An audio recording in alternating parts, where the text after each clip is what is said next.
Good afternoon. Hi. Today we're in Exeter, Rhode Rhode Island. Island, and we are at the grave of the first alleged vampire in Rhode Island, Sarah Tillinghast. So let's get to it.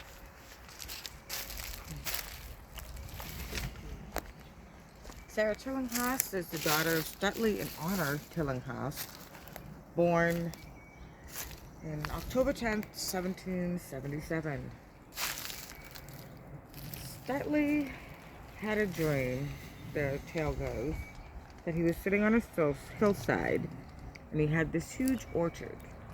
And the orchard was beautiful and it had the autumn leaves. And then a dark cloud and wind came up and half the orchard was dyed and withered. Really bothered him, the dream, so he went to town asking people to interpret it. And nobody could really say anything, so he kind of forgot about it.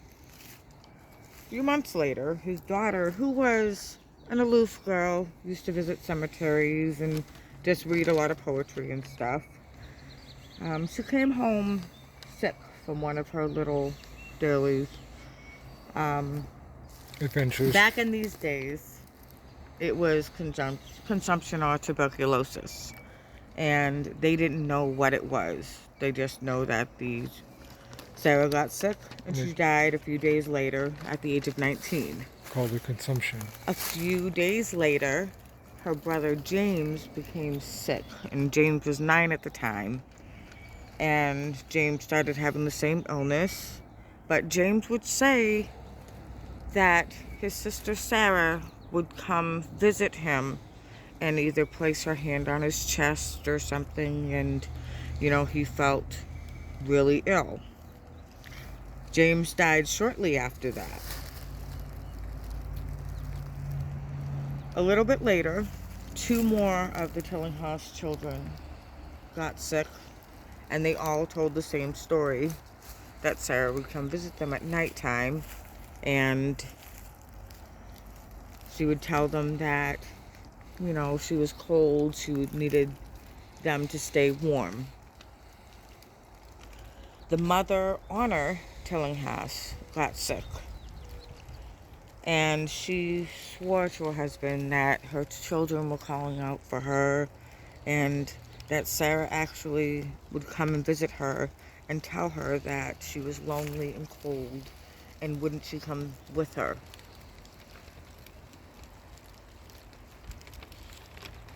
Stutley Tillinghast, who was the father, had to take a stand. He was losing too many kids. Another son came down with an illness, so he asked his farmhand.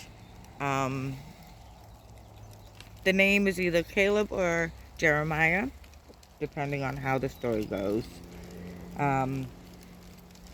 He wanted to see what was going on, and Jeremiah told him that in neighboring towns the dead were coming and haunting the families.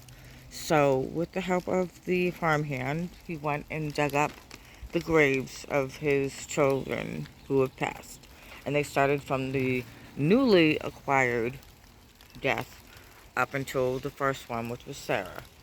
In all of the graves that they dug up, each one had decomposition. They were all decomposed, different stages of decay, until he got to Sarah. And when he opened the shroud of Sarah, she was appearing to be sleeping. Her eyes were open, her face was flushed, there was no decomposition of the body whatsoever, and she looked like she was just went to sleep after 18 months of being in the earth. So the father, heartbroken, took out a big knife and cut open Sarah's body, tore out her heart, and with some lamp oil, burned her heart into ash. And after that, the son, who was too far along, he did pass, but Honor, the mother, made a full recovery and there was no more deaths after the father burned Sarah's heart. So it's kind of...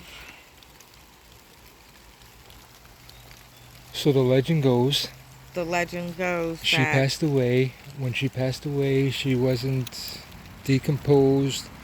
The kids were saying that Sarah was they were coming to visiting visit her. them, and every time that one of the They didn't know children what got the sick, they disease said that was. They Sarah. consumption, so they thought that Sarah came and was sucking the life out of people.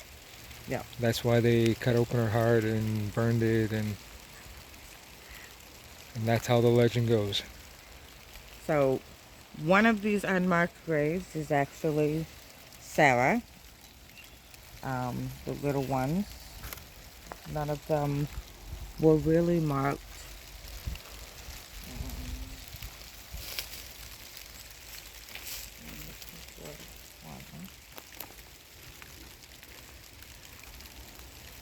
The story says that at the time of Sarah's death, there were 12 children. And so, like his dream, 6 of the children did end up passing away. So that was the interpretation of the dream. When Anna recovered, the mother, she did have an additional 2 children, but this was long after all the other children had passed. So there was a total of 14 children that they had together. But that is they think that this one might be Sarah. But it's hard to know. And all the little ones that you see are They're not of marked. the children. And this is the father that lived Tillinghast. He died in 1840. Sarah died in 1799. And the others soon after. I hope you enjoyed this. And please let us know what you think of Vampires of Rhode Island. Vampires of Rhode Island. She's the first. Yep, she is supposedly the first. A few more came after her.